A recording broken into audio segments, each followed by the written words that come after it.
The Amazon Prime's new series has garnered much criticism and it's not even released yet. Let me get my water for this, honey, because yeah. Hey guys, I'm Kay Falcon and welcome back to my channel.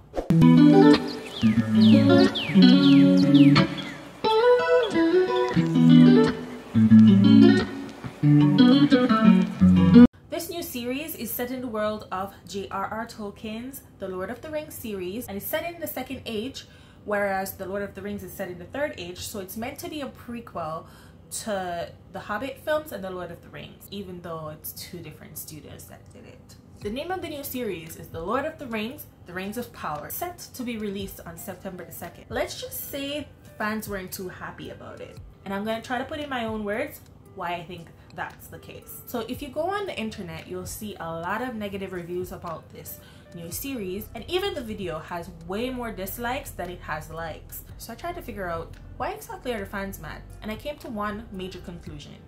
Simply put, they're afraid that the plot will be affected and that Tolkien's work is going to be basically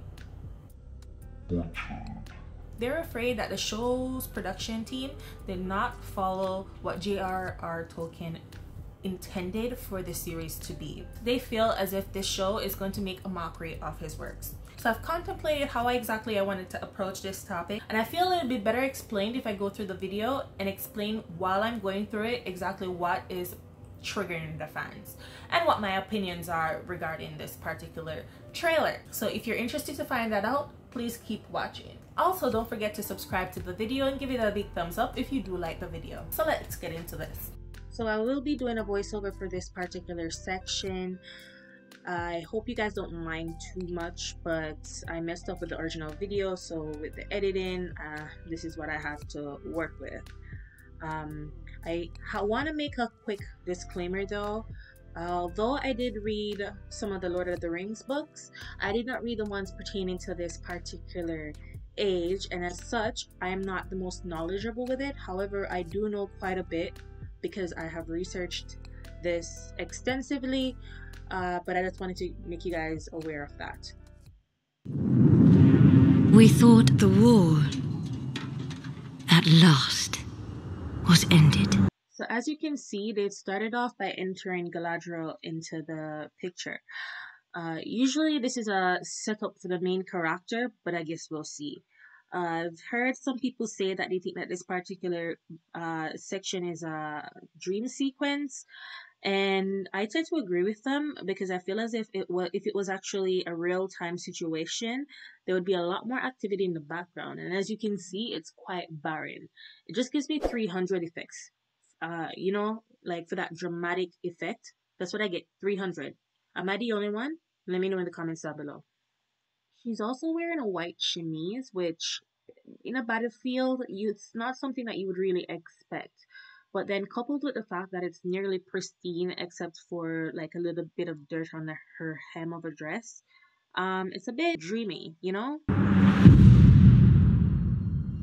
Today are days of peace. And now we get our first look at Elrond, a short-haired Elrond. Normally, I wouldn't have minded this.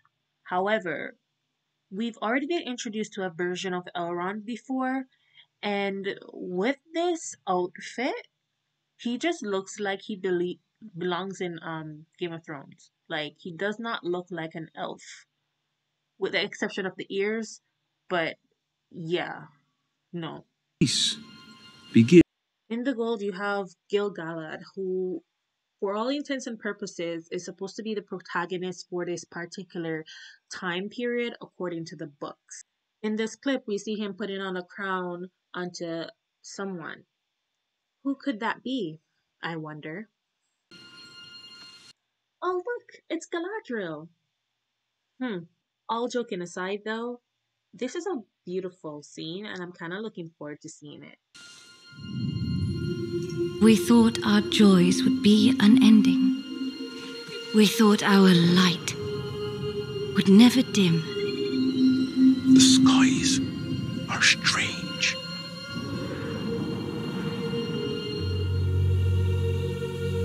This is the point where fans got worried, as you now have the meeting between two individuals who didn't meet in the books and should not have met at all. In fact, Tar Miriel, the lady in green, should not have a significant role in this particular timeline, as she was, spoiler alert, usurped by her own cousin who actually forcibly married her. In the books, her only role was to legitimize Ar-Pharazôn's rule, but in the series, they make her Queen Regent. This is a major plot change as Ar-Pharazôn is literally, spoiler alert, the reason Numenor sank into the sea. At this point in time, Numenor was also split into two factions, the King's faction and the Faithful. And the King's faction, who were ruling at that point in time, had forbade elves from visiting. And all the elves who were in that time period had to visit in secret. At least that's my understanding of it. It is here, Galadriel. The moment we feared. We now cut to a scene of a weeping Galadriel looking at her fallen brother, who we just saw in the previous clip but didn't realize because he had short hair, and we didn't realize that he was an elf, right? Sarcasm aside, I feel like this is a very touching scene though, because it kind of echoes to me a lot of feeling, especially when it comes to elves. Like, the way they view death is different than how humans would feel it. And so I expect she's reacting exactly how I'd expect her to be. Like, sad and mournful, but not like weeping. So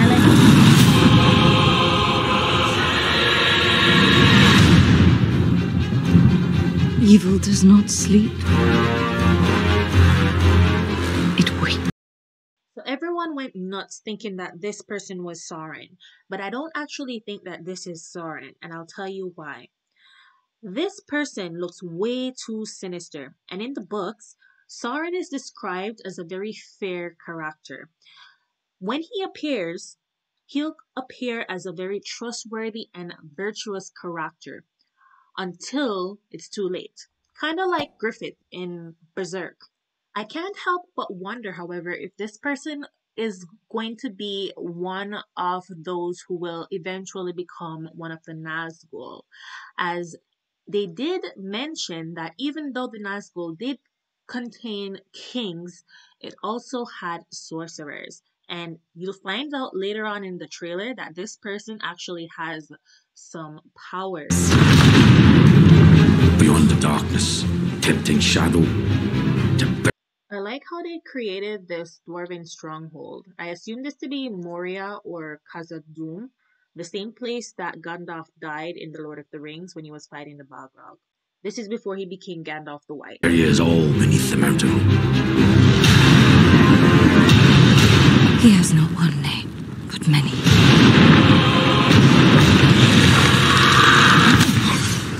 Have you heard of him, lad? Have you heard of... So I had to kind of giggle at this part because I don't know. I just can't help but feel like there's always that one old person who's always talking about impending doom. There's always that one crazy person who's just like, oh, have you ever heard?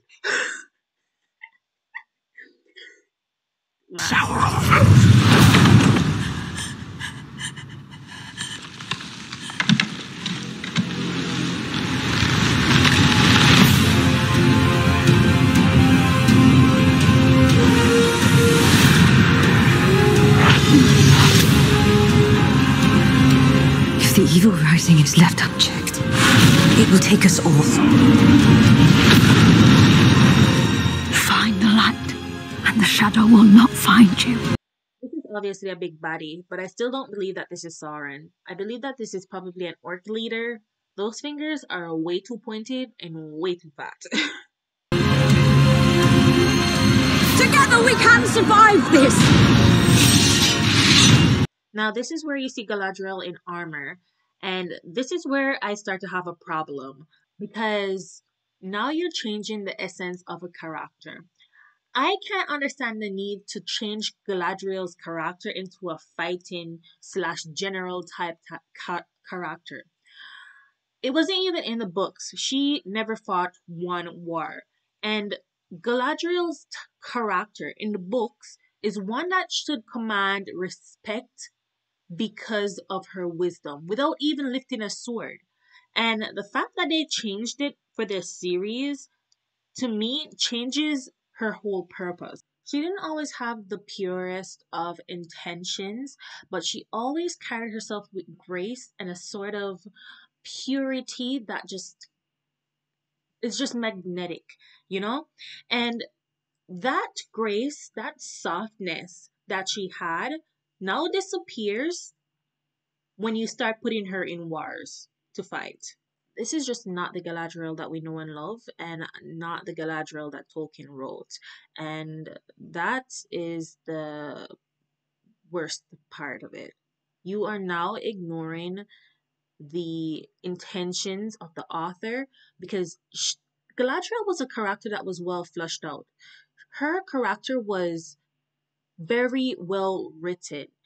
And the fact that you go so far as to change a canon character such as herself, it goes to show that you don't really respect what the author intended for her character. You feel as if now you can make it better. And that is concerning to the fans, as there's a real fear that this show's production team is now changing characters and changing the storyline to fit real world political agendas, and that has no place in a work such as Tolkien's. Now, if this was a completely original storyline, well, they have the freedom to do that. However, they're adapting an author's work with established characters, with an established feel and atmosphere. When you change the canon characters like that, you are changing the very essence of the story to be told. Fight with me.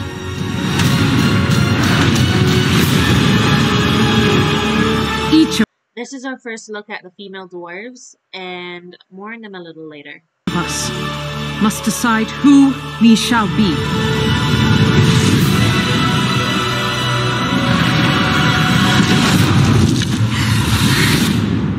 There can be no trust between hammer and rock. Eventually, one or the other must surely break. This one was a weird one for me, because the first thing I noticed was not the orc, but how white his teeth was. Like, somebody brushes their teeth?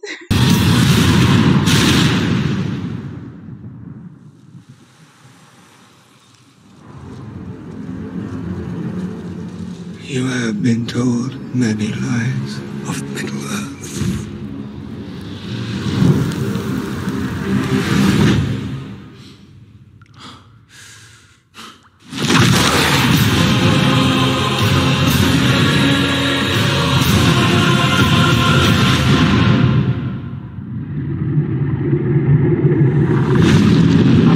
So I got Minotaur vibes straight away from this, for those who know Greek mythology. I don't know if I'm the only one, let me know in the comments down below. But it seems as if this is one of the only things that they haven't changed as yet. This is a Balrog, by the way, for those who don't know. So that's that. While I was editing, I came across this particular article from Entertainment Weekly that I wanted to go through. However, I realized that it would make this video way too long, as I really want to take my time and go through this, as I have thoughts about it. So instead, I'll make a separate video which will be dropping shortly, hopefully. So please look out for that. If you guys want to see that part 2, make sure you guys are subscribed and you are notified by hitting the notification bell beside the subscribe button, and also follow me on all my social media, because I will be alerting my socials when a new video gets dropped. So yeah, please make sure you are subscribed. So I'll tell you my final thoughts when part 2 finally drops, and until then, we'll chat to you later. Bye guys.